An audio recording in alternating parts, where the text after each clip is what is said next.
Hello, everyone, and welcome to Beachside Chats.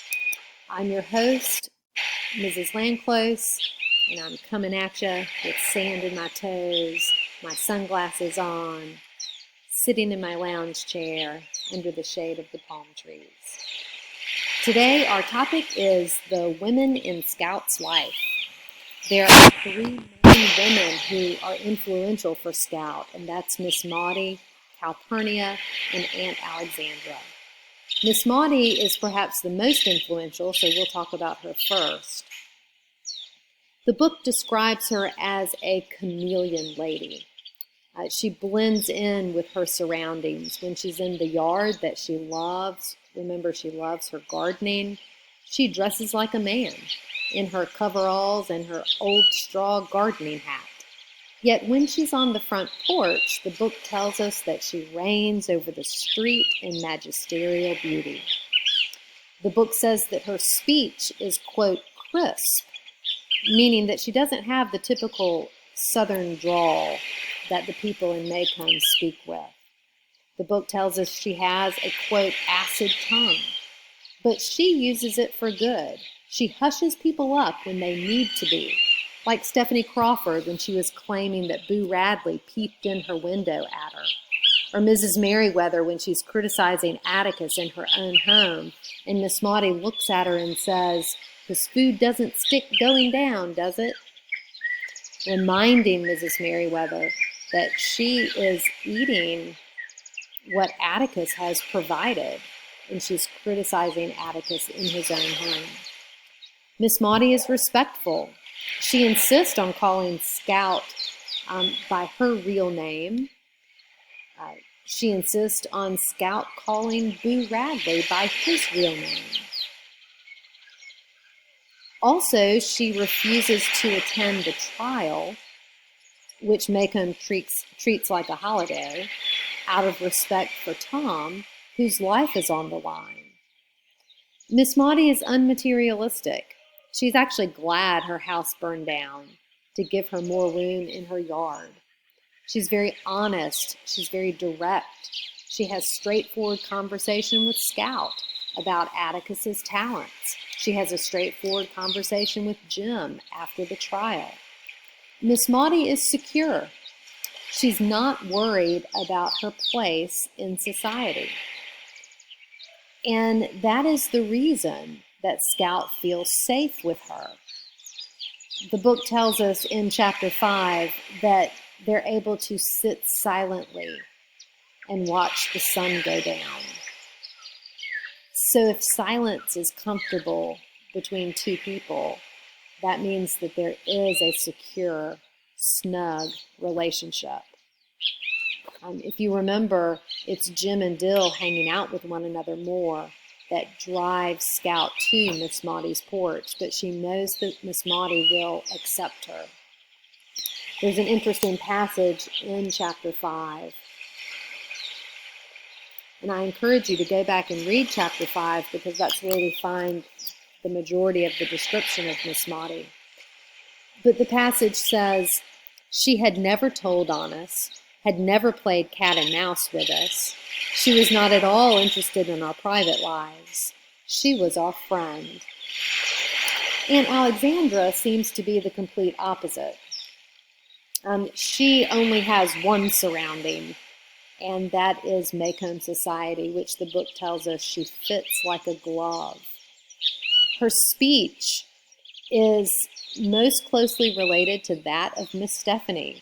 She's a gossip, a busybody. She's highly critical, and she's very prejudiced. If you remember, Francis, Scout's cousin, gets all of his information about Atticus from Aunt Alexandra. If you go back and read that scene at Christmas time where Scout jumps on Francis and punches him, Francis prefaces most everything he says with "Grandma says," meaning she has been gossiping to a child. Aunt Alexandra is appalled at Scout's desire to have Walter Cunningham visit. She calls Walter trash, which is interesting because Atticus has defined trash as a person who takes advantage of another person's weakness. and Aunt Alexandra is calling Walter Cunningham trash. She has Atticus talk to the children about how much better the Finch family is than other families. If you remember, she is very stuck on the idea that the longer people live on a plot of land, the better they are. Now, Jim actually says, well, that makes the Yules fine folk, and disproves her theory, but she refuses to let go of the importance of background. And one other example there is, if you remember her telling Jim and Scout about Cousin Joshua. She says Cousin Joshua was a beautiful character. He was a member of the Finch family. And Jim remembers a little differently. She remembers Cousin Joshua trying to shoot the president of the university and costing the family quite a bit of money to get out of that one. But in spite of Jim disproving her theories, she holds to them nonetheless because she is a person who is stuck in tradition. That's one reason why she fits Maycomb like a glove. She's stuck in the idea of what it is that makes a lady. That's why she's so fanatical about Scout's dress. She's stuck in what makes fine folk. If you remember, she's also materialistic and image-driven. She's very conscientious of having things just so at the circle meeting and takes great pleasure in having her desserts complimented.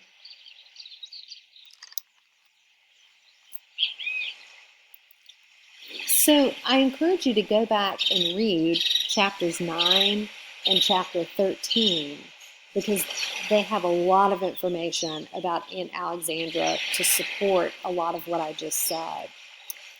But for all Aunt Alexandra's faults, she does carry herself with grace in every situation, including the circle meeting after finding out about Tom's death.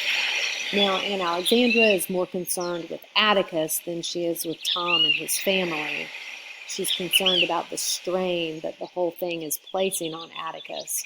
But she's still able to pick herself back up, walk out into that circle of women, and present as if nothing has ever happened.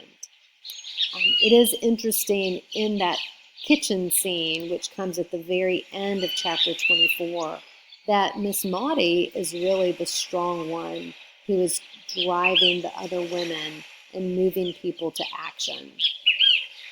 I do want you to go back and read that scene, and again, it's at the end of chapter 24, because we do have more of a window into Calpurnia.